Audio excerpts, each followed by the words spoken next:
welcome to this employment law webinar, which we are absolutely thrilled to be co-hosting with Anthony Gold Solicitors. We've entitled it Maternity Returns: A Smooth Transition. This is one of those areas that particularly post-lockdown, when people were coming back into the workplace, there was an awful lot of concern being raised about people coming back into the workplace, particularly after maternity. And we thought this would be a really useful topic to cover off, particularly there's been some changes in the law.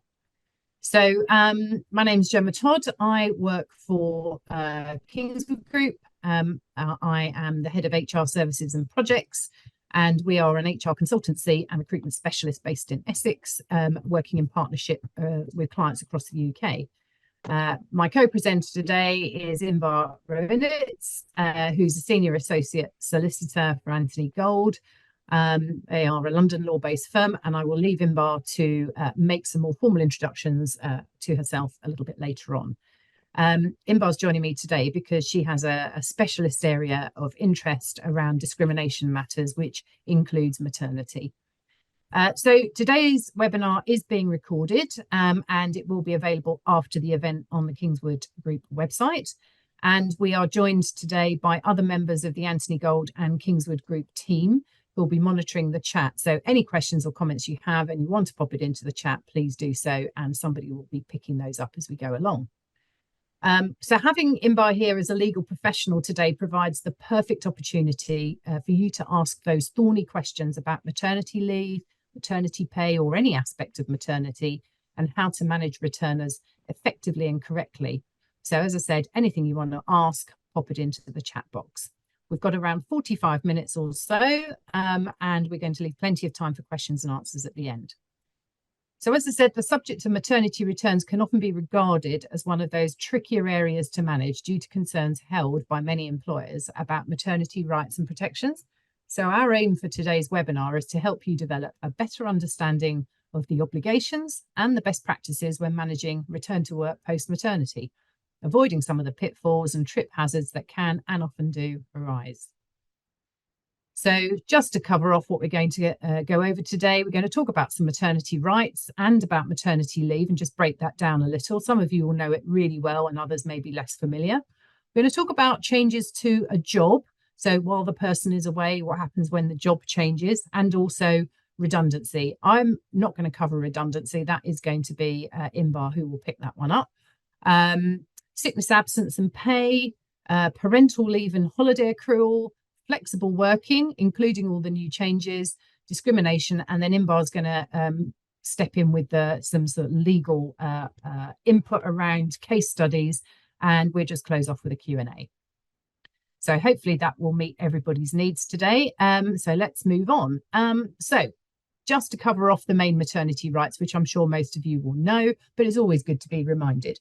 So the employee rights are that the employee has the right to take up to 52 weeks of maternity leave with the right to return to work during or at the end of that period. All of their contractual terms and benefits, including holiday, during and pay, with the exception of pay, because that's the only one that will change from normal pay to maternity pay. 39 weeks of maternity pay is due if they meet the qualifying conditions. They have protections in the event that their role is placed at risk of redundancy during maternity leave, and now for up to 6 months after maternity leave ends. They have the right to request a change to working hours, patterns, locations of work when they return from maternity leave, and they have protection against unfair treatment, dismissal, and discrimination on the grounds of their pregnancy, childbirth, or maternity.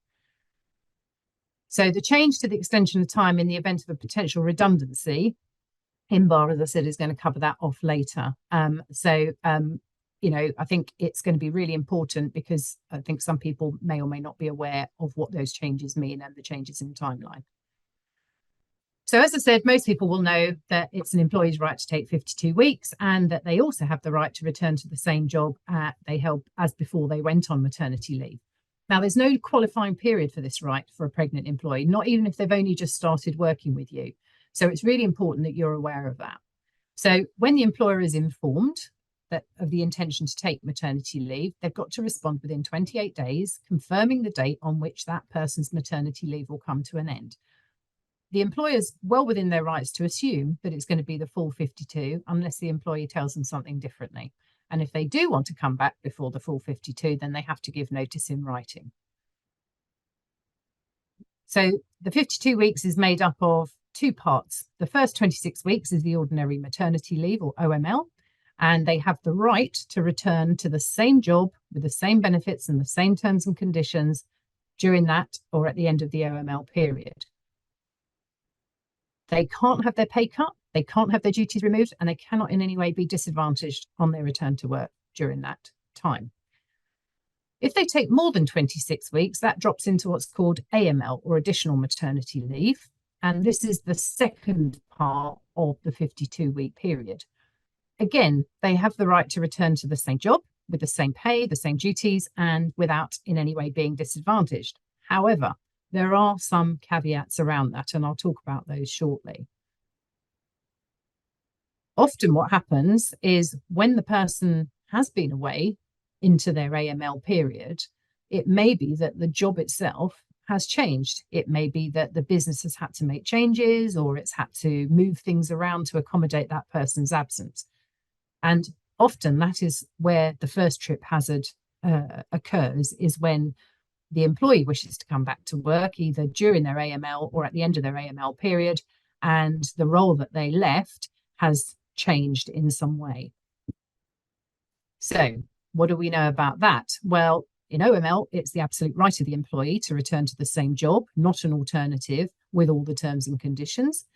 But after that, into the AML period, although that is the first principle, that they have the right to return to the same job with all the terms and conditions, if they have been away for more than 26 weeks and the business may have made changes, which means it's just simply not possible for them to return to the same job, then in those situations, perhaps because there's been a significant change whilst they've been away, they may be able to return, or they should be offered what's called a suitable alternative role. So that means that they could be offered a different job where it is not reasonably practical for the employee to return to the same job.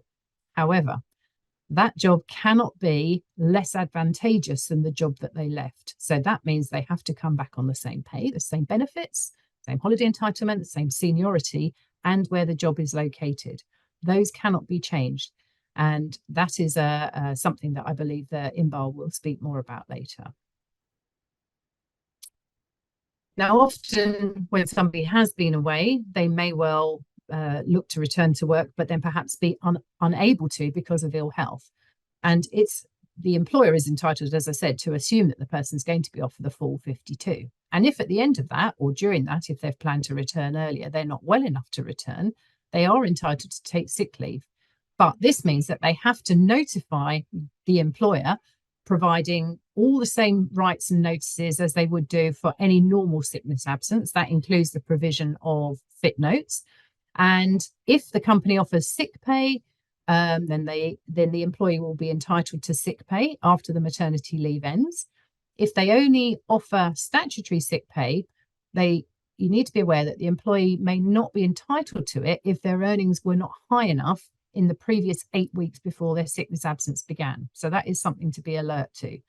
And sickness absence procedures don't vary because the person has returned from maternity. It is managed in exactly the same way as the standard policy and procedures for that particular employer. And of course, once the employee is well enough to return, they come back to work. The other option available that some maternity returners might look to do is take parental leave. Parental leave does have some restrictions and conditions applied to it. So typically they have to be employed for 12 months or more. And they, 12 months or more. They have to be, 12 months or more. And it's typically an unpaid period of leave. Now that may be a discretionary change within your company policy, but mostly it's unpaid. Parental leave means that the individual can take up to 18 weeks per parent up until the child's 18th birthday, and it can be taken in blocks of weeks, not odd days here and there, of up to 4 weeks per year. But again, employers have the discretion to offer more flexible terms if they wish. The employee must give 21 days notice. That can be varied at employer's discretion, but that's the current standard. And it can be agreed either, as I said, on a paid or unpaid basis. And that may be something that somebody coming back from maternity leave might seek to do. The second option that people might look at is using up their holiday accrual. Now, whilst they're on maternity leave, their holiday continues to accrue. And even if that spans more than one holiday year, it's preserved. So unlike for other absences, the full entitlement, including bank holidays, can be carried forward and can be taken prior to the physical return to work. So at the end of maternity leave, the employee may well seek to just then tag on all their holiday accrual. They should request that in advance of their return. And so it's really important that good communication between the employee and yourselves as employers are maintained during that maternity leave period. Now, of course, if the employee decides they don't want to come back to work at all at the end of maternity leave, they simply give their contractual notice in the normal way. They may not have any right, they will not have any right to, the employee does not have to pay back any statutory maternity pay. But if you did offer enhanced pay and your contract was clear about the arrangements for that, then some employers do seek to reclaim enhanced maternity pay if that has been payable. And you should really look to your contracts about that. So the next option in terms of a maternity return is a flexible working request. And as you will perhaps be aware that this change there is a change coming in April of this year, although lots of employers have already implemented that change to say that, everybody's entitled to submit a flexible working request, and the old barrier of 26 weeks has been removed. It's going to become a day one entitlement. Of that, we are pretty certain, and probably from April 24. In the past, it was only one request in every 12 months. That's now been increased to 2. And the time frame that a flexible working request that has to be dealt with from beginning to end has reduced from 3 months down to 2. So it may well be that during the course of her maternity, your employee will say, I would like to submit a flexible working request, because what they're really going to try and do is make sure that they get that in the time frame that can be dealt with prior to their return to work date. And they may be asking for a change to the number of hours they do, or days, or even the location that they work. And remember, they have the right to ask for that flexible working, but they don't have the right to be granted it. That's still a process that has to be gone through. If the employer is happy to agree the request, then once it's agreed, the arrangement will be adhered to by both sides and won't be changed unless the employee submits a second flexible working request, which she can do within that 12-month period. If she's already submitted to in that 12-month period, she won't have a legal entitlement to a statutory entitlement to submit another. And again, that's at the employer's discretion if they were prepared to accept that. If the employer does agree, then she must be allowed to keep the same terms and conditions as she had when she was full-time, but on a pro rata basis. If, for example, she was going down to a shorter working day, a shorter working week. And in terms of her status, that cannot be changed either. So if she was managing a team of employees and goes part-time, the employer can't use that as an excuse to say, well, if you go part-time, you can't possibly be managing, teams of people, because that would then fall into the being treated less favourably bracket.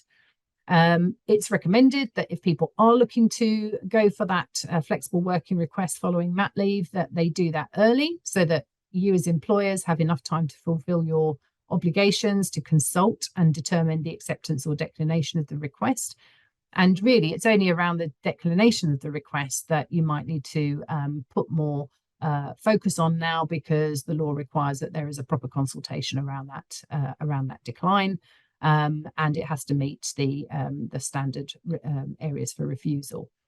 This gives the employee a determined outcome and allows them to know exactly where they stand. So if needs be, they can make alternative arrangements or have adequate time to challenge any refusal or appeal.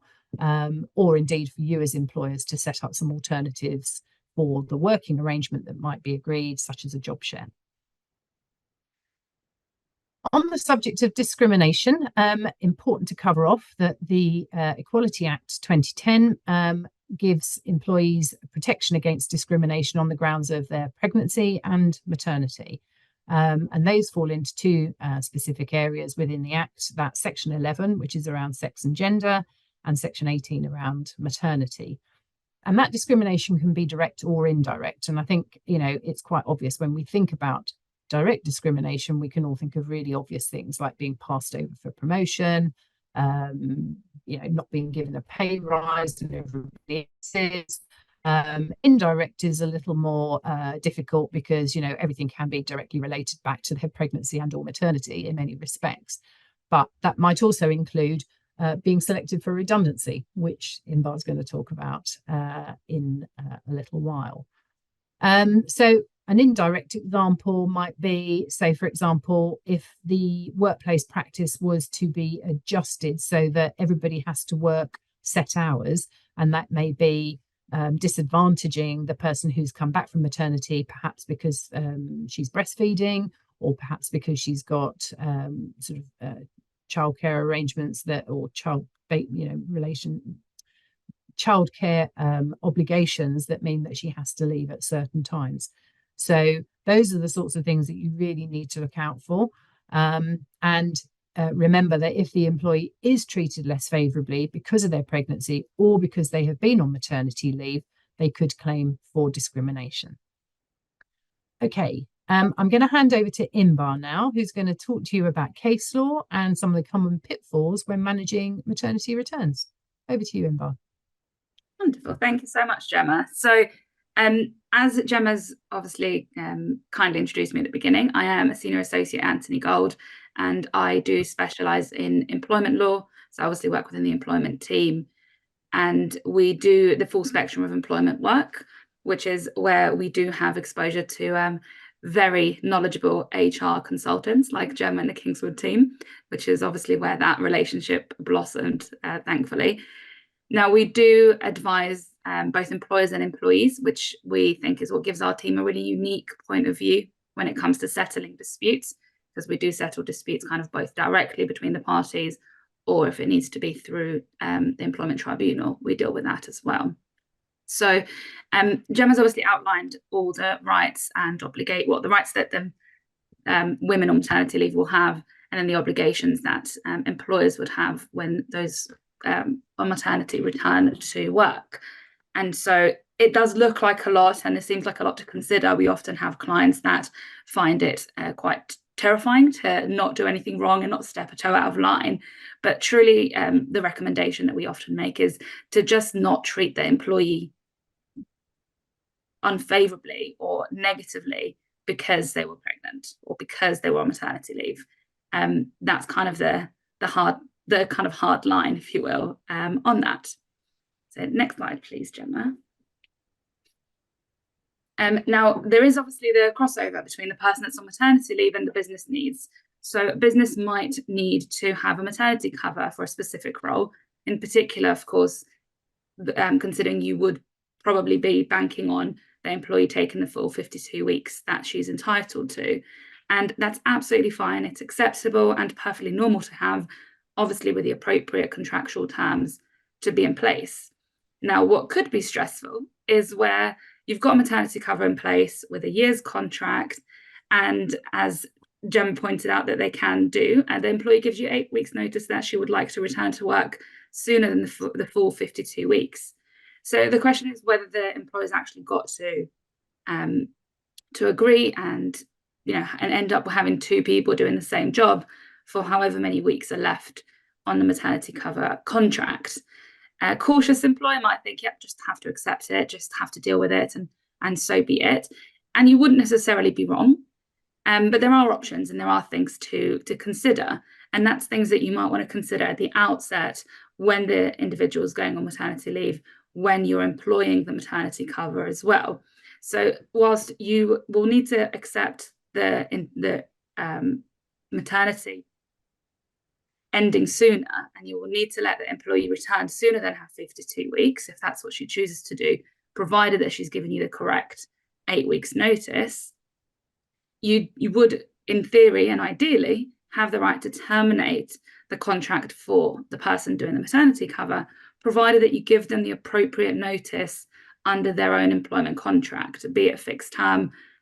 So again, it's provided that you've had the right termination provisions in that contract at the beginning. That's why having the right contract in place is really invaluable, because it just does protect that kind of situation within your business, because you're being fair to both the person returning from maternity leave and the person that's covering the maternity leave for that period. So there is, of course, the right that if there isn't the correct notice given to return from maternity leave earlier, then the employer does have the right to postpone the return to what would have been the correct notice. So, for example, if the employee only gives 4 weeks notice, the employer can delay that return to the full 8 weeks. What they can't do is delay it past the point of what would have been the full 52 weeks. It will just be down to a little bit of simple maths when the notices are given, but that's essentially where you won't be able to stop an employee returning, is if that 52 week is up, regardless of the earlier notice. So if we move on, please, Gemma. Now is the dreaded redundancy, which obviously is quite a heavy subject, as Gemma's also introduced, and that is something that can be quite concerning. It's concerning for both employers and employees. So the general thing is that obviously employees that are on maternity leave or just back from maternity leave will have protections under the legislation from being made redundant for the sake of being made redundant. So firstly, the obvious thing is just to make sure that we do have a genuine redundancy situation, and there is a genuine need for redundancy. And as part of that the employee that's on maternity leave is being put at risk for genuine reasons that are not to do with either the maternity or the maternity leave or the maternity itself. Now, with that does mean that she can't be selected. The employee cannot be selected for redundancy just because she was on maternity leave, or for anything connected with that. And that, for example, include things like performance or attendance records. Those things could spill into the discrimination that we absolutely must avoid. We cannot mistreat those employees and put them within the pool for selection because of those reasons. So those adjustments to the metrics will always need to be made and considered very carefully. While the employee is on maternity leave, she does have some additional protections. So whilst she must be consulted, just the same as all other employees, she must be given the right notices, she's protected in that she must be offered alternative suitable roles over her colleagues, provided that she is in the ordinary maternity leave period, which is the first 26 weeks. So that is just a given that you have to offer it to her, not requiring any additional hoops for her to jump if the role is suitable and it's appropriate, which is a little bit subjective, but ideally we'd look at some objective metrics to decide that. Then it needs to be offered.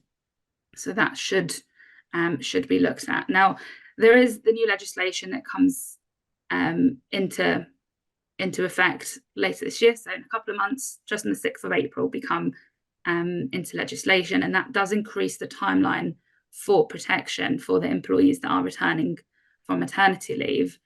And essentially what it means is that those employees will have a period of protection for 18 months from the baby's birth or the expected week of birth, if the employer doesn't know the exact date of birth of the baby. So that's something to be aware of. It's obviously extending the protection, but for the majority of prudent employers, that wouldn't be too much of a change or too much of a concern, because again, it just reaffirms the protection that most employers do still look after their employees that do return from maternity leave. So essentially, what we're saying is that provided that an employee has notified her employer of the pregnancy, the maternity leave, and made all the right notifications, and then she's taken the full year's maternity leave, the full 52 weeks, then she's protected for at least 6 months after that period. For up to 6 months after that period, because that will give the 18 months that we were talking about of the protection, because the protection is during the maternity leave and then for the 6 months following the return. So this is where a careful approach is the most useful in the circumstances. Next slide, please. So we'll look at some case studies, some more practical thoughts that hopefully will just cement the information that we've thrown at you. So we've got an employee that she's been planning to take 9 months maternity leave. She was due to return on the 1st of November. But then on the 1st of September, so about 2 months before the return date, she notifies the employer that she wants to extend her maternity leave to the full 12 months after all. So is this something that would be acceptable? I think we've got a poll. Hopefully we can get some of your views on it to see what you think. Just trying to launch the poll now. I'm not sure if I can do that from this end. It may be that one of my colleagues will have to do that. If not, let me know. Yeah, if you could, Sarah, that'd be great. Giving me the option. So here we go. Fingers crossed. Hey. Can you see that, everyone? Everybody should just be able to vote now. Vote, vote, vote. So no one's going to be criticised for their answers. No, you're not going to be called out, don't worry. But just let us know what you think. Do you think it's acceptable for this employee to give her 2 months' notice that she wants to take the full 52 weeks? Okay, we're gearing up. It's more of one than the other. It is. Got definitely 93% so far are saying one answer. No pressure, anyone. Let me know when you want me to close it. Yeah, I think it looks like we've got majority of answers, so we can probably. Okay, so we've got 94% of people saying yes, it is acceptable. Okay, wonderful. So you will be right, because it is acceptable. Because she's entitled to that full 52 weeks, the employee will be entitled to extend that notice, to extend that period, sorry. And she's given the right notice, she's given the notification, probably more so than needed, because the notice requirement is more needed if she was to want to shorten the period as opposed to extend it. So ultimately she is entitled to take both the OML, so the ordinary maternity leave, and the AML, the additional maternity leave. And so there's no real reason to reject the request. Now, the considerations would obviously be things around pay or anything like that. After 9 months, so the 39 weeks, there's no entitlement to statutory maternity pay. So it would just be a matter of adjustments if there is a company maternity pay entitlement to that employee. So that's probably the consideration. So if we move on to the next case study, please. So here we've got an employee that takes her 12 months maternity leave, so the full 52 weeks. She's received the generous package of maternity pay that the company has offered, 6 months full pay, 6 months half pay. This is definitely optimistic, unfortunately. But it's an incredibly generous package, no doubt. She's due to return to work on the 2nd of Jan 2024. And then around about mid-December 2023, as the employee, you start hearing rumours that she's not actually planning to come back to work.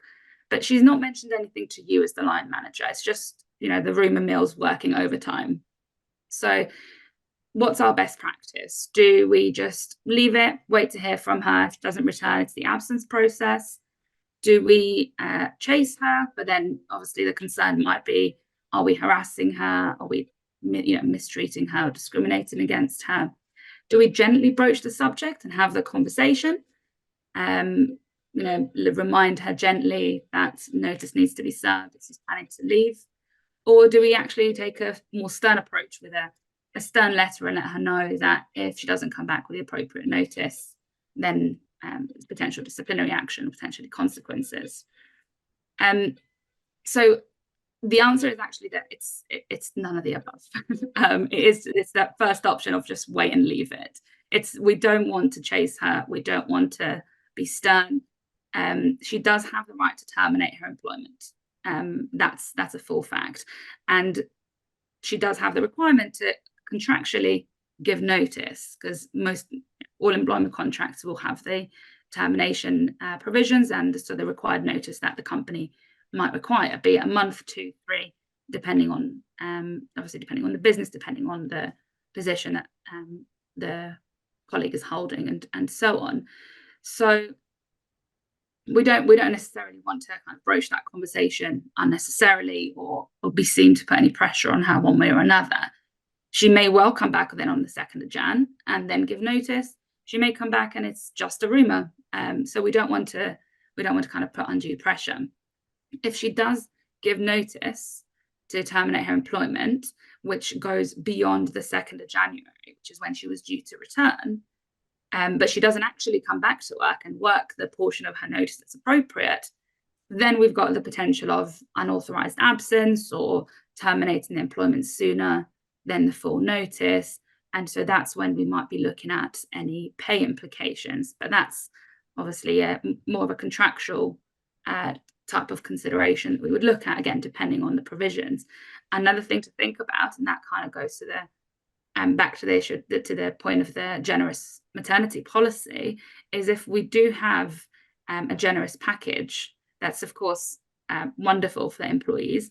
It fosters the environment, but you might want to consider, is there any clawback provisions? So is there a requirement for any of the maternity pay to be repaid during that, because of that sort of departure? That's something to consider, and obviously that will need to be handled appropriately. And if we move on to the next one, please, Gemma. Now, in this case study, we've got an employee that takes 6 months maternity leave. So she takes 26 out of 52 weeks. She's due to come back to work on the 1st of October. Then a month into her maternity leave, she puts forward a flexible working request. She would like to reduce her days and work on a part-time basis. She'd like to do 3 days instead of 5 because of childcare needs. Not an uncommon scenario. We've obviously, it's something that we do see on a semi-regular basis. And in this situation, there's obviously a way to handle it in line with the processes, which is exactly what Gemma's outlined for us earlier in the presentation. So here we've got the fact that the employee is given ample time to consider the request. She's put the request in a month into her 6 months maternity. So that's well outside of the 2 months that the new legislation will require. If her request was made properly with the requirements of the legislation, then it does need to be dealt with. And that means consulting with her, discussing it with her, and giving it due consideration for how that will work for the business and for the employee. We'll then give her a reason for the decision, be it, if we're accepting it, wonderful, here are the new terms, this is what it would look like. And you'd want to consider any review period or any trial period, very much depending, again, on the business needs, the business considerations, and that would be on a more individual basis. Whatever the decision is, the important thing is the communication, because be it the acceptance of her request, again, you'd want to manage expectations. You'd want both parties to know exactly what's in place and what changes are taking place. And if it's not accepted, then you'll need to explain the business reasons for it, the rationale, and it probably needs to be handled quite gently to maintain that positive relationship that ultimately we'd like to. And I believe this is everything from me, Jo, so I'll hand over back to you.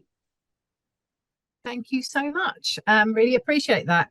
Really interesting case studies, and as I said at the top of the shop, Imbar, we see large numbers of grievances being raised, people wanting to adjust their working pattern, or they want to come back to work and the job has been changed and suddenly they're being told they have to do some different role for less pay or less responsibility.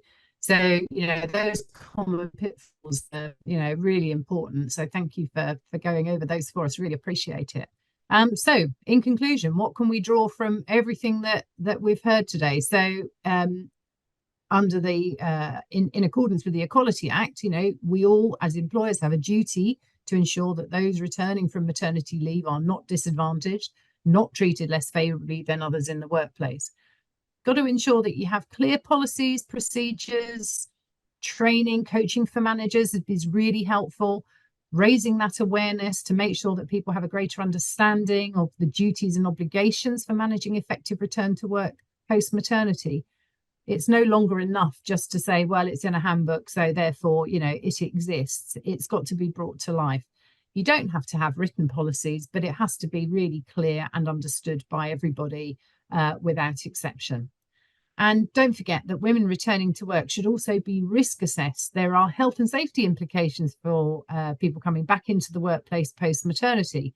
For example, they may be breastfeeding, or they may have a role that puts them at a greater degree of risk than others because of the physicality of the job. So undertaking proper risk assessments for not just for an expectant mother, but also for a new mother returning to work is really important. And you may need to take advice from a health and safety professional or representative and arrange for a risk assessment to be carried out when they come back into the workplace. Got to make sure your duty of care extends to that woman on her return to work to make sure she's not putting herself at risk of harm, and must take all reasonable steps to put in place any health and safety measures that will help her to manage this important time on her return to work. Some useful resources. You don't have to write these all down now, but these will be on the presentation slides, so will be included on the website, as I said earlier on. And you may find that some of these will give you some really important pointers if you haven't got those from this presentation today. Obviously, understanding statutory sick pay. The bane of my life has been for years trying to understand statutory sick pay. I still don't know that. I think that the government have made it deliberately complicated to just completely bamboozle most employers and employees alike, I think. But it is there if you need to have a look at that, and also information about maternity leave and pay on the Gov site, as well as Maternity Action ACAS and the government's own pregnancy rights site. And that, at the moment, is that. So I will step back. I will allow the team to bring forward any questions that have been popped into the chat box. And if there aren't any, then we'll just open up the mics and you can ask away. Yeah, no questions yet in the inbox, but if anybody does have anything they want to share but are scared of saying it, that's fine, chuck it in the inbox. Obviously, if anybody does want to talk, if you want to put your camera on, if not, you can use one of the putting your hand up, one of these emotives that you can kind of use in your reactions taskbar as well. So any questions at all from the people in the room? Stunned silence.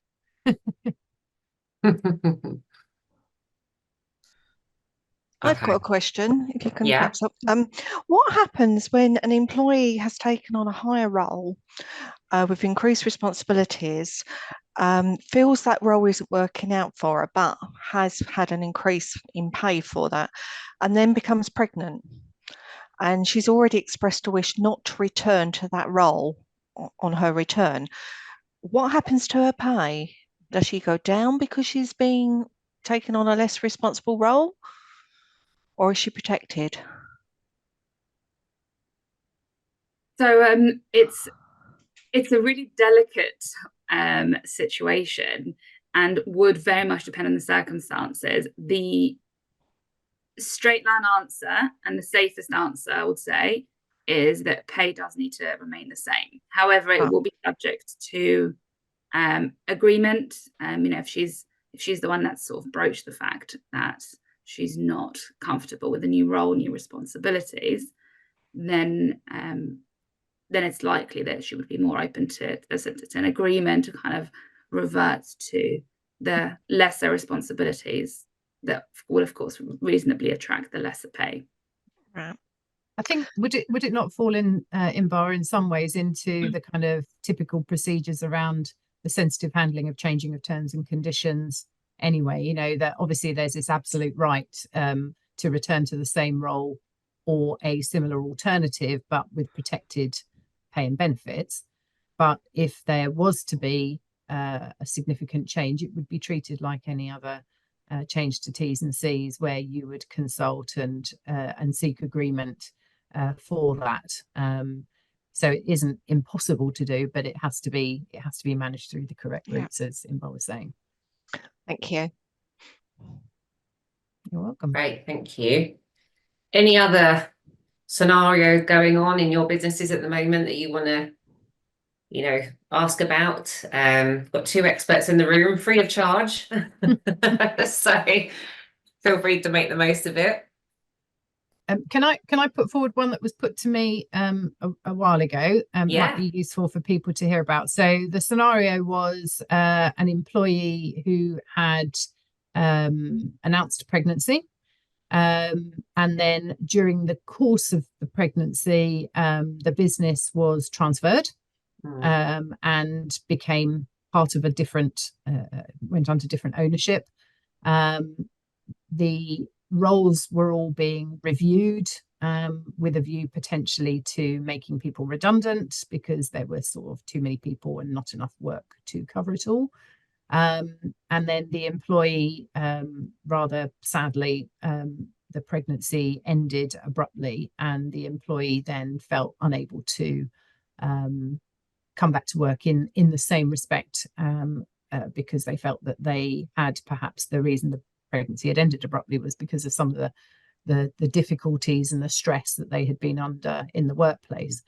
In those circumstances, is it preferable to try and encourage the person back into the workplace and, you know, support them, or is it and this is a question I guess for Inbar, you know, is it something that you, if you aren't able to secure, then perhaps it's a negotiated exit strategy that keeps both parties safe and clear?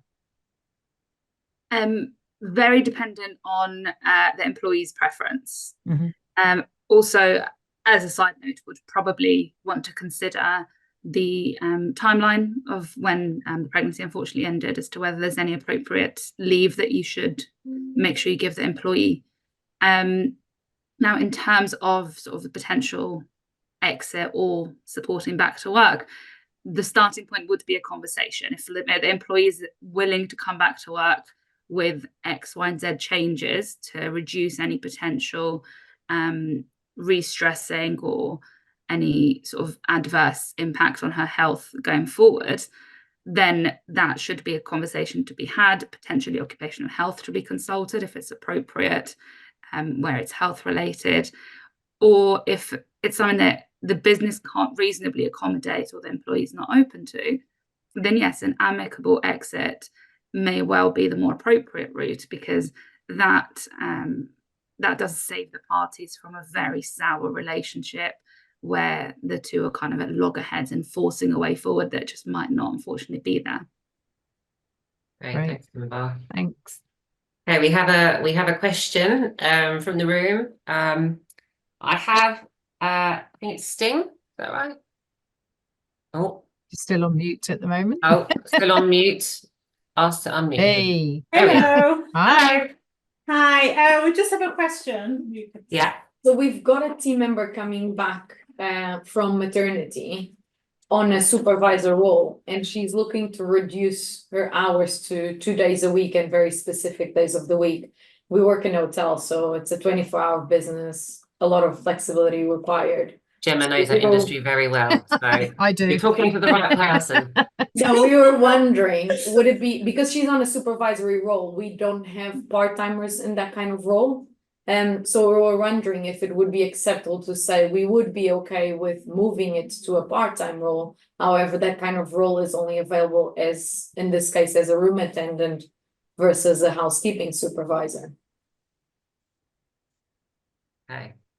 Gemma, do you want to take that one initially, given your hospitality and My hotel hospitality experience? background, yes, I do. Yes, I worked in the hotel, in hospitality hotels for about 6.5 years as an HR director. So the good old days, as I like to think of it all.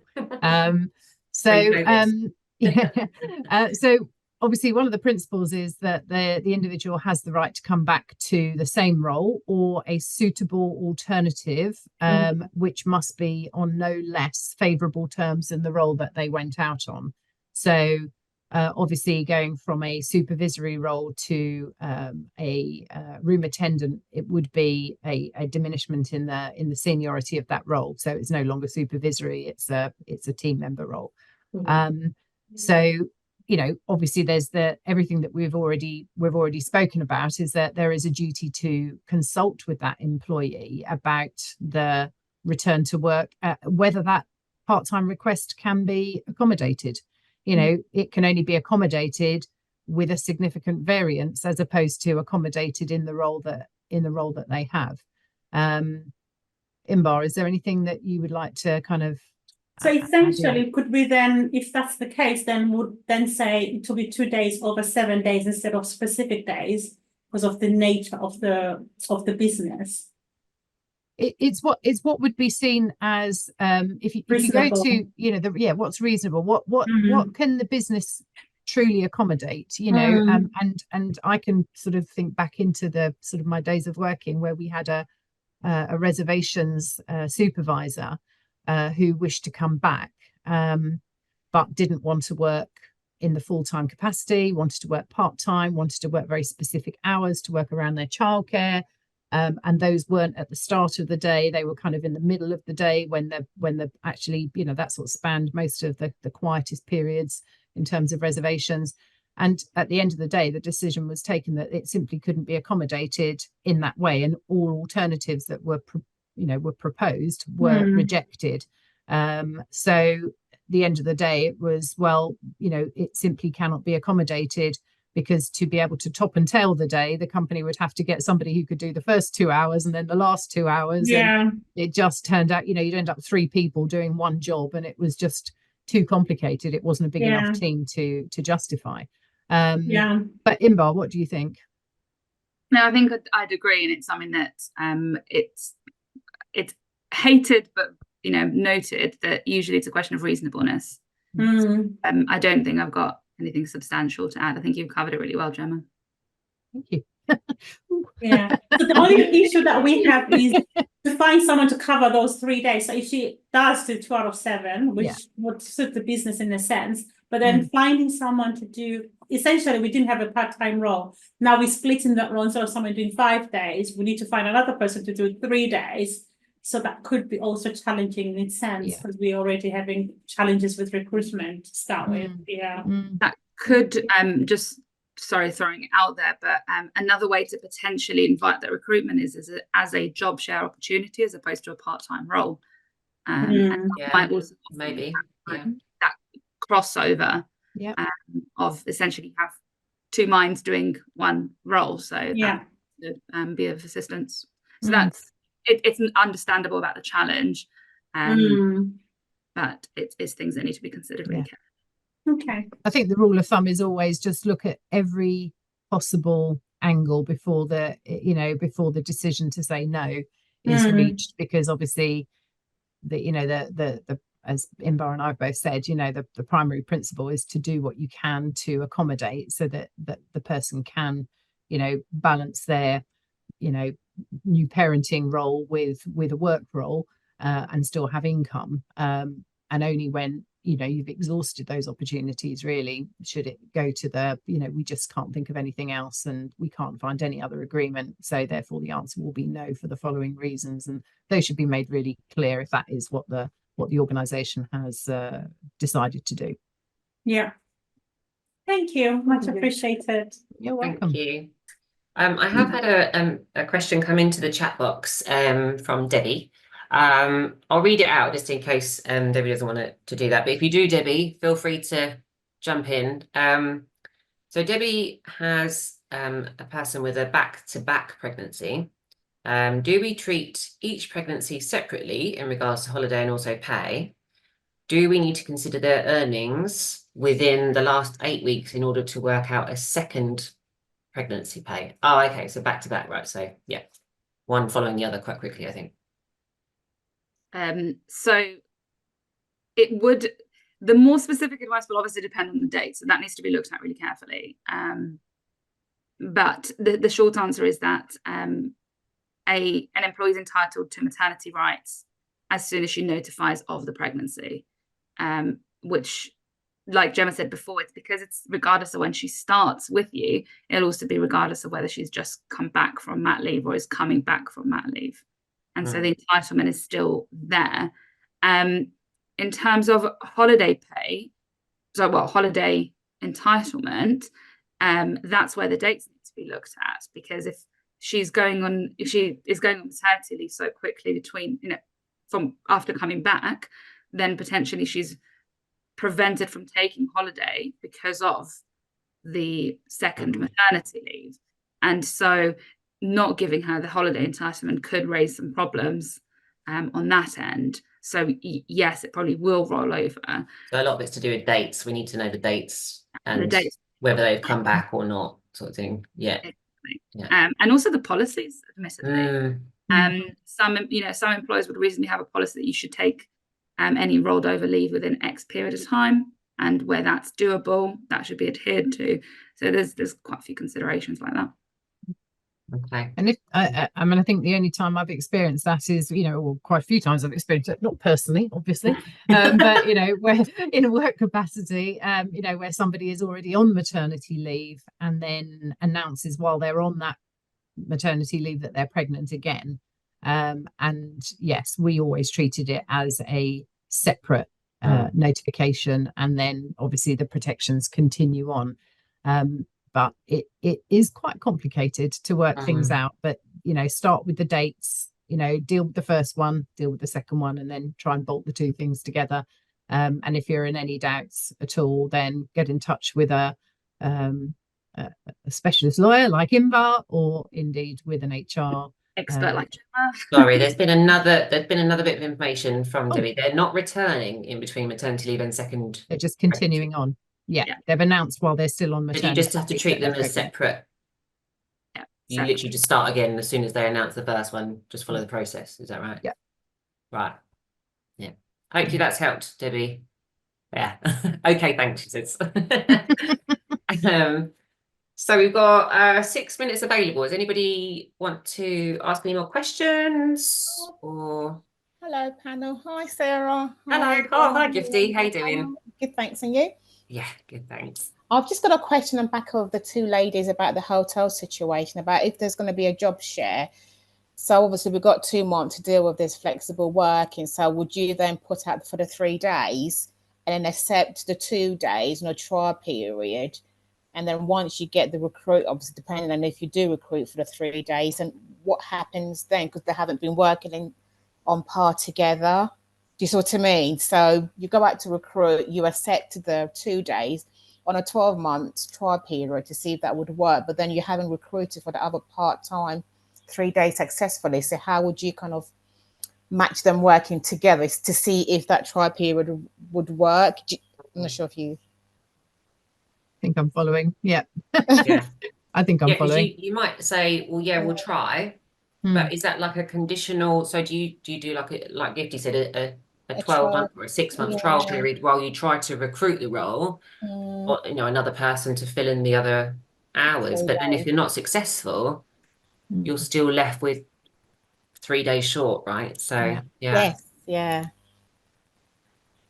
Oh, it's sorry, Go Gemma. No, carry on. No, go on. You go first. But really, it would come down to it would come down to sort of what you've agreed for the trial period. But it is exactly that. It's a trial period, and one of the conditions for that will be that the gap needs to be filled. So if the business is almost showing that it can't cope, then the trial's not successful.